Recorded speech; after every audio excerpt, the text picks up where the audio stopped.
ka-sweet tooth, we're heading to MOA.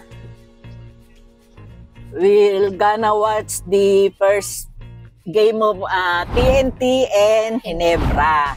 With me is my niece. Hello po. Ano din, addict din sa basketball. Hindi pa niya alam yung basketball, basta alam lang niya, Ginebra.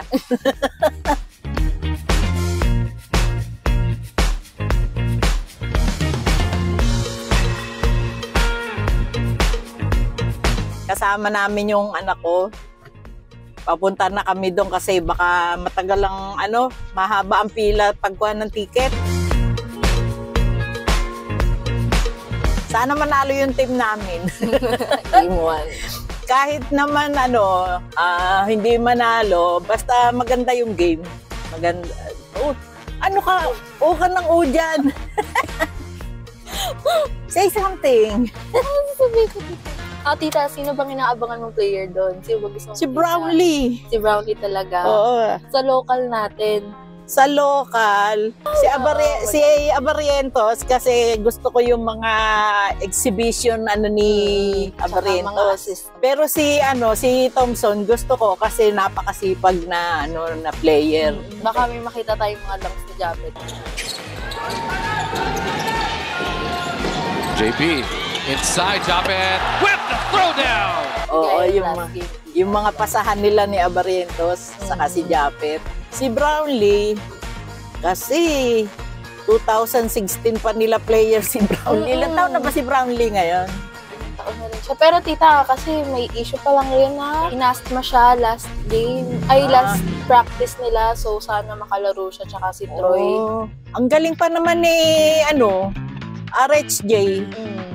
Galing si RHJ. Napanood ko yung mga kahit na natatalo ang Ginebra, nagagalingan ako sa kanya.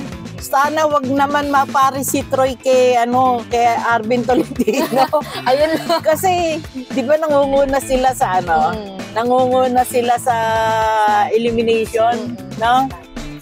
Nangunguna sila sa standing, halos wala sila. Isa lang yata talo nila noon. Tapos sila twice to beat sila yung first sa ranking. Sa semis wala silang yung panalo nila sa Ginebra parang parang pasang-awa. Kasi game 4 po na. O yung game 4 naka-score ng 2 points si Arvin sa third quarter na.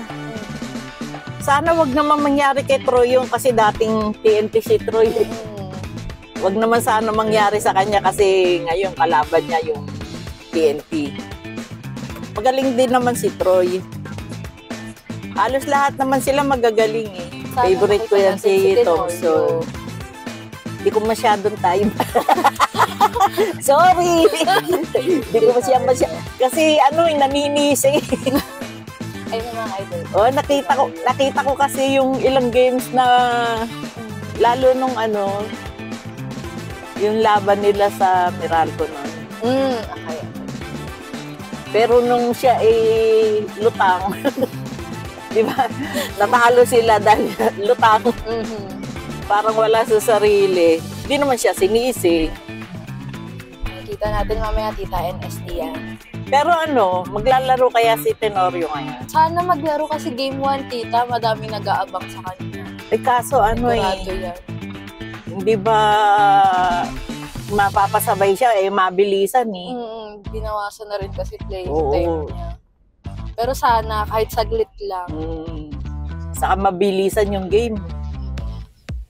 Ang bibilis ng mga player, palibasa mga bata pa eh. Tsaka marami tayong dapat abangan ngayong finals na to tita kasi ito na yung pag-reclaim ng Ginebra nung natalo sila sa Governor's Cup last time. TNT din kalaban. Oo, TNT rin. Twice na ang TNT Twice na nag-champion, di ba? At saka ang import nila nun dito si si Ronday din.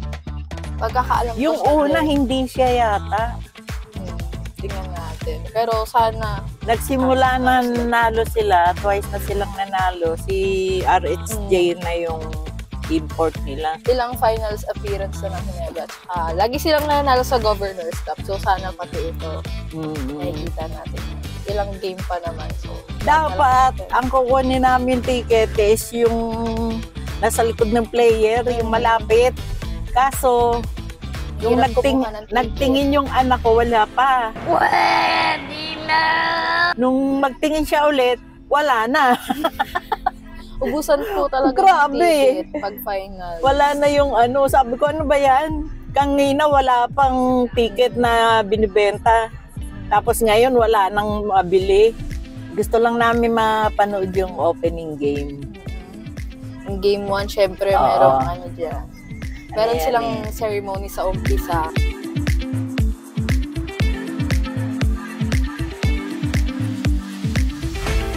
Sana makanood din tayo ng game 4. Kailan lang kailan Awarding. binibigay yung mga award? Game 4 po. Game 4. Sa Inares na po. So sa mismo. Inares, yun. Pipilitin naming makasecure ng medyo malapit-lapit. Yung sa Inares, sisiguraduhin namin na makakuha kami ng ticket kasi malapit lang kami doon. Magyayaya kami ng mga yung mga kapatid ko, saka yung mga hipag ko puro mga pamangkin ko puro Lahat po kami Hinebra fan. Hinebra pa. Ever since Jaworski po. Ayun, Oo. talaga. Naalala ko pa before, nanood kami nung friend ko sa Araneta. Jaworski time pa. Coach na lang siya nung hindi na siya. Hindi na siya naglalaro ng coach na lang. Tapos sumisigaw nagagalit siya kasi pure foods. Sabi ko, Hinebra ka ng Hinebra. Kasi Kapampangan, nawala yung H. Hinebra ka ng Hinebra. Sabi ko, di bale, ayoko naman ng hotdogs mo. Loko rin siya. Pero may dugong Kapampangan din kami. Ang mother ko Kapampangan. Supportahan natin yung mga Kapampangan na players. Sila Japet. Oo, si Japet. Si Malonzo. Napakadami nila. Marami sila kasi matatangkad, may mga lahi. See you po doon sa MOA later. Pilitin namin makakuha ng mga clips na mai-share namin sa inyo. See you there!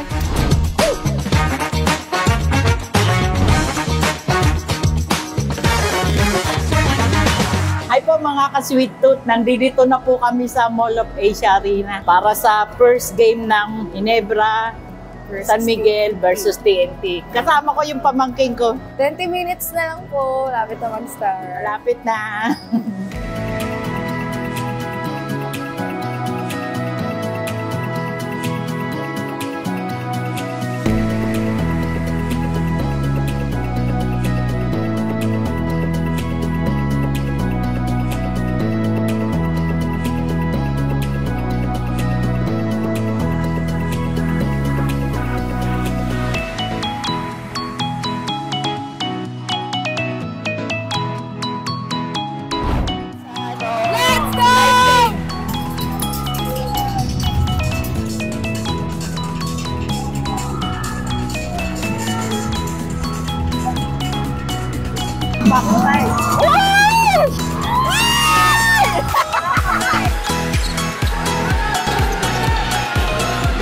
JP inside, Japet with the throwdown. Okay tayo, JS! Parang reklamo ka! Nakabarangay!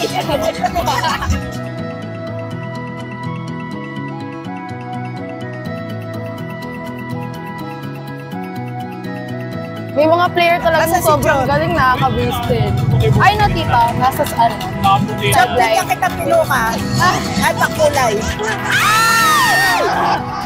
Wisit ka, Ronte! Ang galing mo! Wala lang ako sa inis. Nakakainis! Kati! Let's go!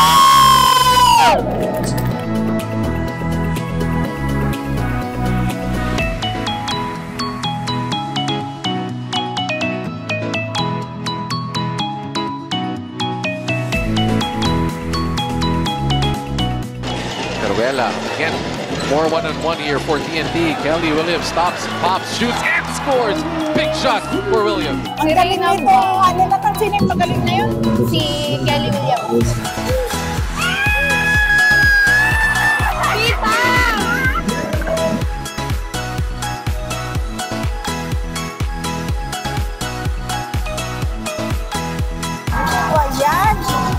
Alit!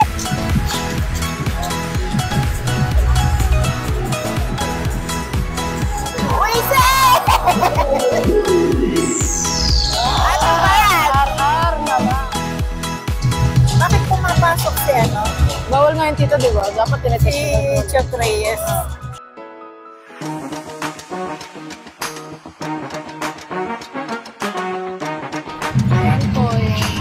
Wala pa. But we've seen the crazier things, and Justin Brownlee is still here for Barangay Nebra. Let's see what he conjures up in this one. Drive to the basket, JB, easy layup. It's an 8-point game. Holt, quick trigger 3. Barangay Nebra, one more time. RJ Abarientos gets the 4! They have to give up a foul here. Marina want to go to Abarientos. Good defense by TNT. JB shoots. JB. And that is the end. Sa mga ka-sweet tooth, pauwi na po kami. Talo po ang Ginebra. 95-89. The final score. Sayang. Bawi tayo sa game 2. Bawi tayo, may 6 na games pa. Pwede na!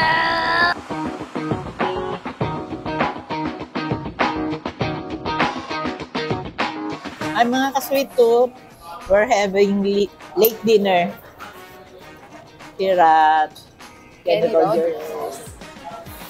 Lungkot kami. Kaya dinaan na lang namin sa kain. Kasi talo yung aming team.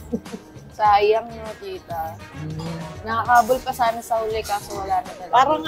Parang kulang yung yung effort nila do sa team. Parang hindi Tsaka hindi sila makapenetrate sa loob simula first quarter hanggang last.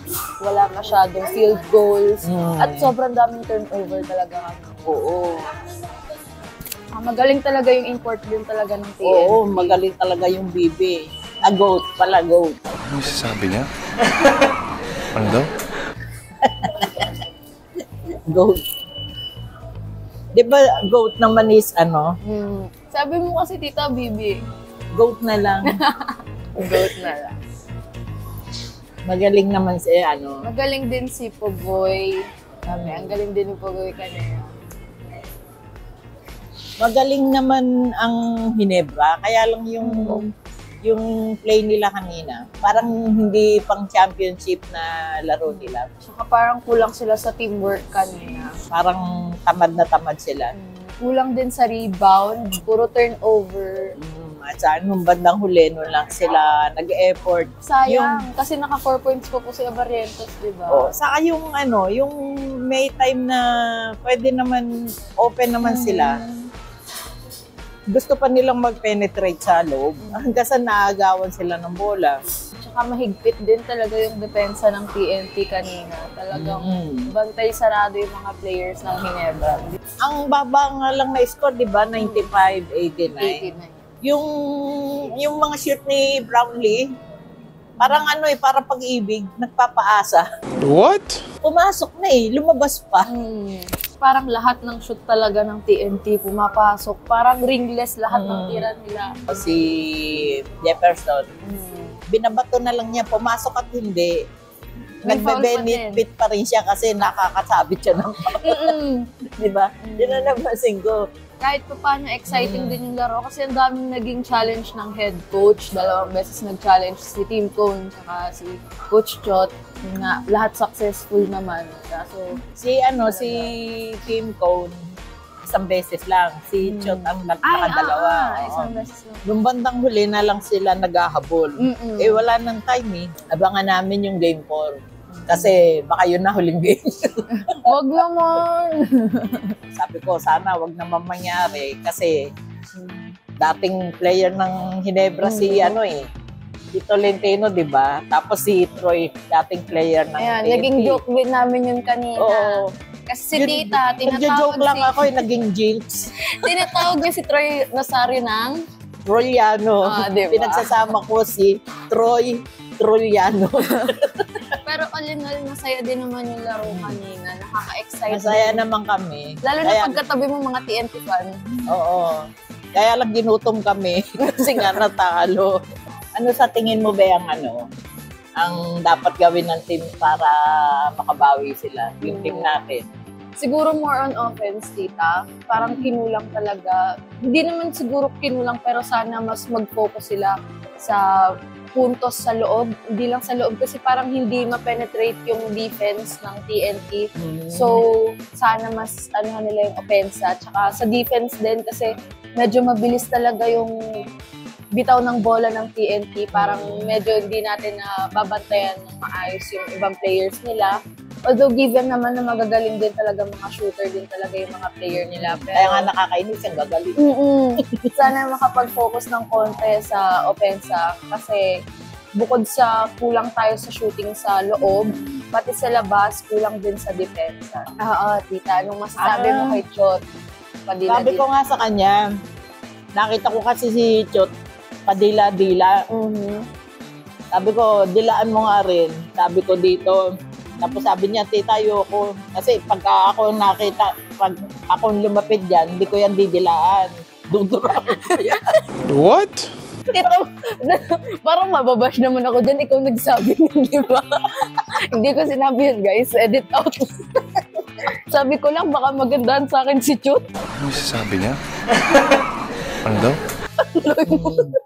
Anong masasabi mo kay Team Cone tsaka kay Chot Reyes? Kasi kanina, 2 beses ko siyang nakitang nag-head coach challenge.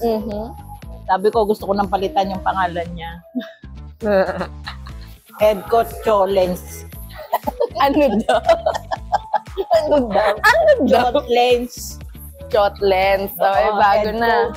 Challenge. Marami din po kaninang napangalanan si Tita. Hindi lang po si Coach Chot. May binansagan din po akong bibe. Bibe. Ang pinaka epic yung si Trolliano. Kay Troy Rosario, Trolliano na daw po ang apelido mo ngayon. Kasi nalilito ako sa Troy Rosario. Pinagsasama ko sila, sabi ko Trolliano. Pero talaga magkaiba si Troy Rosario at saka si Don Trolliano. Si Tita, alam niyo guys, pagbalik ko, wala siyang ibang sinabi sa akin kung hindi. Nung bumalik ka, lumamang na naman yung kalaban. Sabi ko, Tita, sana nalak na lang ako sa banyo, no? Siguro nanalo pa yung Hinebra kung di ako CR lang kasi siya eh. From almost 20 points na yung lamang eh. Naging 10. Nung bumalik siya, bumalik sa 20. Sorry po. Ako po talaga siguro yung malas. Again, Don't forget to like and subscribe to our channel for more exciting videos, life stories, and more experiences. Bye-bye!